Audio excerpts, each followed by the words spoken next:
प्राचीन समय की बात है। एक समुद्र के किनारे एक गुरु अपना आश्रम बनाकर रहा करते थे। हजारों शिष्य उनसे ज्ञान ग्रहण करने के लिए दूर दूर से उनके पास आकर रहते थे। गुरु का ज्ञान देने का तरीका भी बहुत ही अनूठा था। शुरुआत में वो अपने शिष्यों को उपदेशों के माध्यम से ज्ञान देते थे। उसके बाद वो अपने शिष्यों को उस ज्ञान का अनुसरण करने के लिए कहते थे, उस ज्ञान को अपने व्यवहारिक जीवन में उतारने को कहते थे। एक बार उस आश्रम में एक सम्राट अपने बेटे को लेकर पहुंचा। उस सम्राट ने उस गुरु से प्रार्थना की और कहा कि आप मेरे बेटे को अपने आश्रम में रहने दें और अपने तरीके से उसे ज्ञान दें। उसे इस आश्रम में बिल्कुल भी ऐसा नहीं लगना चाहिए कि वो किसी सम्राट का बेटा है। उसे बिल्कुल साधारण शिष्यों की तरह ही ज्ञान देने की कृपा करें। गुरु ने मुस्कुराते हुए कहा कि सम्राट ज्ञान इसी तरीके से लिया जा सकता है। अगर तुम अपने आप को दूसरों से महान समझोगे तो तुम ज्ञान ग्रहण नहीं कर पाओगे।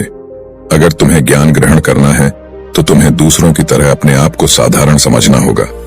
यही ज्ञान ग्रहण करने की सबसे पहली सीढ़ी होती है।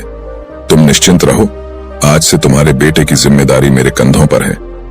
यह कहकर गुरु सम्राट के बेटे को अपने साथ लेकर समुद्र के किनारे टहलने के लिए निकल गए। आश्रम के बाकी सभी बच्चे उस सम्राट को देख रहे थे। सम्राट अपने बेटे को अपने रथ पर बिठाकर लाया था, जिससे सभी बच्चे समझ गए थे कि यह बच्चा सम्राट का बेटा है। इसी वजह से आश्रम के सभी बच्चे सम्राट के बेटे की तरफ आकर्षित हो गए थे। जब गुरु सम्राट के बेटे को लेकर समुद्र पर टहल रहे थे तो सम्राट का बेटा अचानक फूट फूट कर रोने लगा, क्योंकि अभी वो सिर्फ 12 वर्ष का था और 12 वर्ष की आयु में उसके पिता उसे अपने से दूर करके चले गए थे। ये सदमा वो बच्चा सहन नहीं कर पा रहा था। वो नहीं समझ पा रहा था कि उसके पिता उसकी भलाई के लिए उसे उस गुरु के पास करके गए हैं। उसे रोते हुए देखकर गुरु ने कहा कि बेटा, मैं तुम्हें चुप नहीं करूंगा। हो सकता है कि आज मैं तुम्हारे आंसू पोंछ दूं, लेकिन कल तुम फिर अपने आप को अकेला पाओगे। याद रखना, जीवन में इंसान अकेला आता है और अकेला ही जाता है। जितनी जल्दी जो इंसान इस बात को समझ लेता है, वो उतनी जल्दी आत्मज्ञान के रास्ते पर निकल जाता है। गुरु ने अपनी बात आगे बढ़ाते हुए कहा कि जो इंसान अकेला रहना सीख लेता है वही खुद से प्यार कर पाता है, और जो खुद से प्यार करना जानता है वो किसी के भी जाने का अफसोस नहीं करता, क्योंकि वो खुद से ही प्यार करता है। धीरे धीरे तुम आश्रम के माहौल में ढल जाओगे। शुरुआत में तुम्हें समस्या आ सकती है, लेकिन कुछ दिनों के बाद तुम इसे आत्मसात कर लोगे। उसके बाद तुम्हें यही जगह बहुत अच्छी लगने लगेंगी। ये जगह तुम्हें अपने महल जैसी लगने लगेंगी। संध्या हो चली थी। समुद्र के दूसरे छोर पर सूरज छिपने लगा था और अपनी लालिमा पूरे आसमान में बिखेर रहा था। बहुत ही सुंदर दृश्य था और गुरु शिष्य को अपने साथ लेकर आश्रम में वापस लौट आए। उस शिष्य को भी सांत्वना मिली, क्योंकि गुरु की आंखों में एक अभूतपूर्व शांति झलक रही थी। और जब हम किसी एकांतवासी गुरु की आंखों में वो शांति देख लेते हैं तो हमारे हृदय से भी सारा भार हट जाता है। मन एकदम निर्मल हो जाता है। जब सम्राट का बेटा रात्रि का भोजन करने के लिए भोजन कक्ष में पहुंचा तो आसपास के सभी शिष्य उसके पास आने लगे। उन सभी को पता था कि यह सम्राट का बेटा है और अगर हम इससे दोस्ती कर लेते हैं तो उससे हमारा बहुत फायदा होने वाला है। यही सोचकर आश्रम के ज्यादातर शिष्यों ने उसे घेर लिया था। बस कुछ बच्चे जो अकेले रहने का महत्व समझते थे, जो दिखावे में विश्वास नहीं करते थे, वो उस सम्राट के बेटे के पास जाने की बजाय अपना पूरा ध्यान खाने पर लगा रहे थे और एकांत में बैठकर अपना भोजन कर रहे थे। कुछ दिनों के बाद सम्राट के बेटे की आश्रम के ज्यादातर बच्चों के साथ दोस्ती हो गई। अब वो आश्रम में उन बच्चों के साथ घूमता, उन्हीं के साथ अपना ज्यादातर समय बिताता। आखिरकार वह सम्राट का बेटा था, सुख सुविधाओं में पला हुआ था। आसपास बहुत से दास और दासियां होते थे। आसपास अपने मित्रों से घिरे होना, वही दिनचर्या उसने इस आश्रम में भी अपना ली थी। ऐसा नहीं था कि गुरु को यह सब पता नहीं था, पर गुरु उसे अलग तरीके से ध्यान देना चाहते थे। बच्चों को ज्ञान आप उपदेश देकर नहीं दे सकते, उन्हें साक्षात्कार कराना होता है। उसके बाद उन्हें वो बात समझ आती है जो आप समझाना चाहते हैं। गुरु को यह बात पता थी कि अगर मैं इसे बोलकर बताऊंगा तो ये कभी समझ नहीं पाएगा। मुझे ऐसे दिखाना होगा, इसे एहसास कराना होगा कि अकेले रहकर तुम अपनी शक्तियों को जान पाओगे। ये सीख देने के लिए गुरु एक दिन उस शिष्य को अपने साथ एक ऊंची चोटी पर ले गए। चोटी पर पहुंचकर गुरु ने उसे शिष्य से कहा कि अब तुम्हारा ज्ञान पूरा हो चुका है, बस एक आखिरी रात तुम्हें यहाँ पर बितानी होगी। उसके बाद अगले दिन शाम को मैं तुम्हारे राजमहल में तुमको पहुंचा दूंगा। वो बच्चा तो ये सुनकर बहुत खुश हो गया कि अब मैं वापस अपने राजमहल चला जाऊंगा। फिर से मेरे दास और दासियां, सारी भोग की वस्तु ये मेरे पास होंगी। उस शिष्य ने गुरु से पूछा कि गुरुजी, मुझे आज रात आप यहाँ चोटी पर क्यों रहने को कह रहे हैं? आखिर मुझे कौन सा आखिरी ज्ञान यहाँ से मिलेगा? गुरु ने मुस्कुराते हुए कहा कि यहाँ पर चट्टान के पीछे तुम्हें छिपकर बैठना होगा। यहाँ पर रोज रात को एक बाज आता है। बाज को देखना है, बहुत गौर से देखना है, हर गतिविधि देखनी है, और उस बाज को देखने के बाद अगले दिन अगर तुम उस बाज की खूबियां मुझे बता पाए तो मैं तुम्हें तुम्हारे राजमहल वापस भिजवा दूंगा। और हाँ, सुबह आने से पहले एक बात पर और ध्यान देना है। एक चरवाहा यहाँ पर अपनी बकरियों को चराने के लिए आता है। तुम्हें उन बकरियों की गतिविधियां भी देखनी है। याद रखना, बाज की गतिविधि रात को और बकरियों की गतिविधि सुबह। अगर तुम दोनों की गतिविधि ध्यान से देखकर मुझे बता पाए तो तुम इस आश्रम से हमेशा के लिए आजाद हो जाओगे। तुम्हारा ज्ञान पूरा हो जाएगा। मैं तुम्हारे पिता को कह दूंगा कि यह बच्चा हमारे आश्रम का सबसे ज्ञानी बच्चा है। यह कहकर गुरु अपने आश्रम में वापस लौट आए और वो बच्चा वहीं पर उस चट्टान के पीछे रुका हुआ उस बाज का इंतजार करने लगा। काफी वक्त बीत जाने के बाद वहां पर एक बाज अपने बच्चों के साथ पहुंचा। सम्राट के बेटे ने पूरी रात उस बाज की गतिविधि बहुत ध्यानपूर्वक देखी और सुबह होने के बाद जब चरवाहा वहां पर अपनी बकरियों को लेकर पहुंचा तो उसने एक अभूतपूर्व दृश्य देखा। उसने देखा कि वो बाज बकरी के एक मेमने को अपने पंजों में दबाकर आसमान में चला गया। उसने उस बकरी के बच्चे का शिकार कर लिया था। ये सारा दृश्य देखकर वो बच्चा आश्रम में वापस अपने गुरु के पास पहुंचा। इससे पहले कि गुरु उससे कुछ पूछते, उसने गुरु को प्रणाम करते हुए कहा कि गुरुदेव, आप आश्रम के सभी बच्चों को यहाँ पर बुला लीजिए। मैं सब लोगों को बताना चाहता हूँ कि मैंने क्या देखा। जब आश्रम के सभी बच्चे वहां पर पहुंच गए तो उस सम्राट के बेटे ने कहना शुरू किया कि मैंने अपने जीवन में बहुत से पक्षियों को देखा है, लेकिन बाज उन सभी पक्षियों में से सबसे अद्भुत और सबसे अलग होता है। उदाहरण के लिए एक तोता हम सभी ने देखा है। तोता बोलता तो बहुत है, लेकिन कभी ऊंचा आसमान में नहीं जा पाता। लेकिन एक बाज जो कि हर समय शांत रहता है, वो आकाश को भी छू सकता है। उसमें आकाश को छू लेने का सामर्थ्य होता है।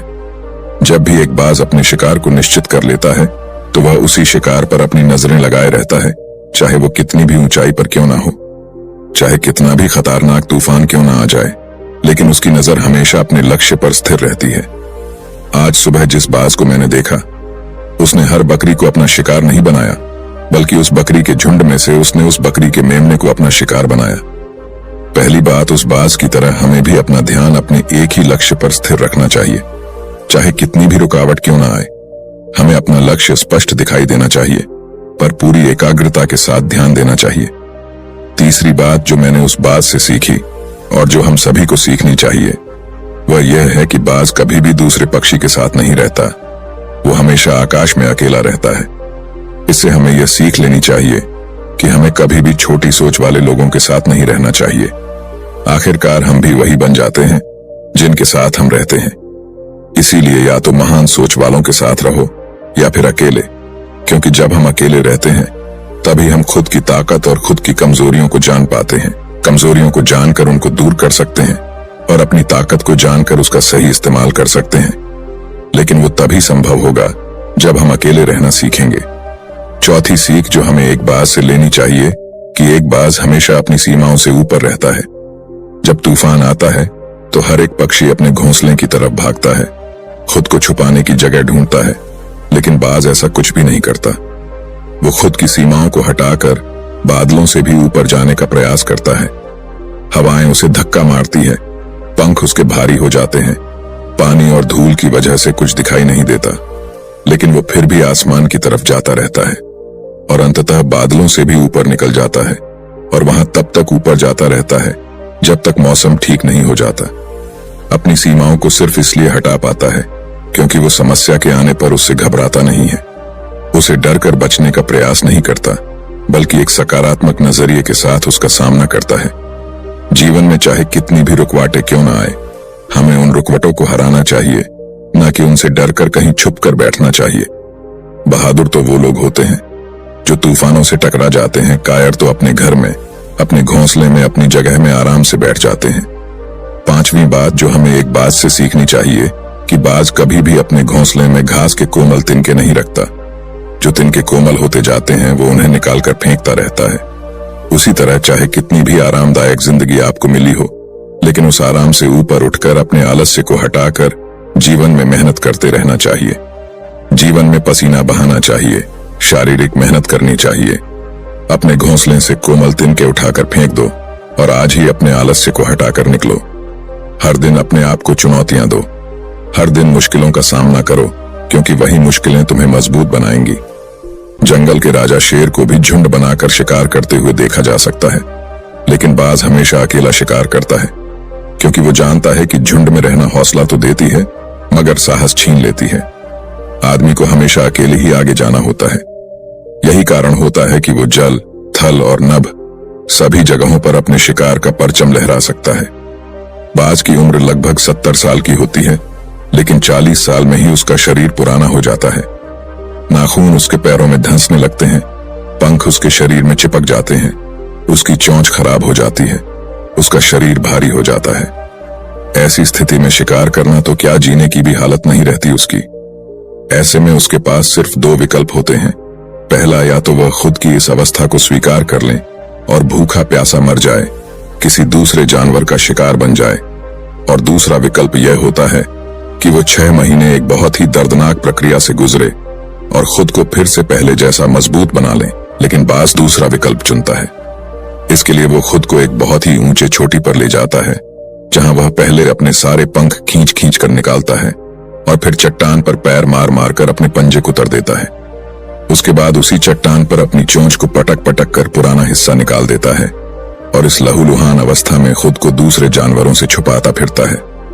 अगले 6 महीने तक वो इसी दर्दनाक प्रक्रिया से गुजरता है और इंतजार करता है नए चोंच, नए पंखों का।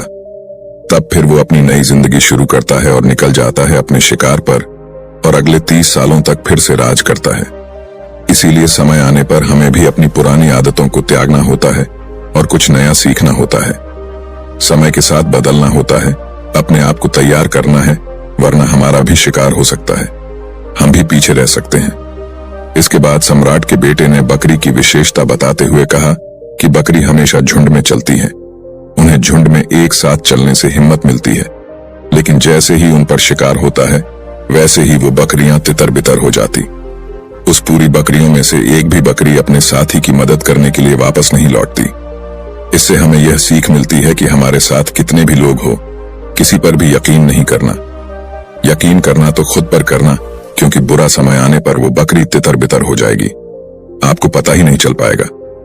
गुरु को प्रणाम करते हुए सम्राट के बेटे ने अपने गुरु से कहा कि गुरुदेव, अगर मुझसे कोई सीख रह गई हो तो कृपया करके आप बताने की कृपा करें। गुरु ने सभी बच्चों को संबोधित करते हुए कहा कि ये सभी बातें जो अभी इस बच्चे ने बताई हैं सब सही है, लेकिन ये सारी खूबियां आप लोगों में तभी पैदा हो पाएगी जब आप अकेले रहने का अभ्यास करेंगे। आपने देखा होगा कि बाज कभी भी किसी दूसरे पक्षी के साथ नहीं रहता, ना ही किसी के साथ अपनी दोस्ती बनाता।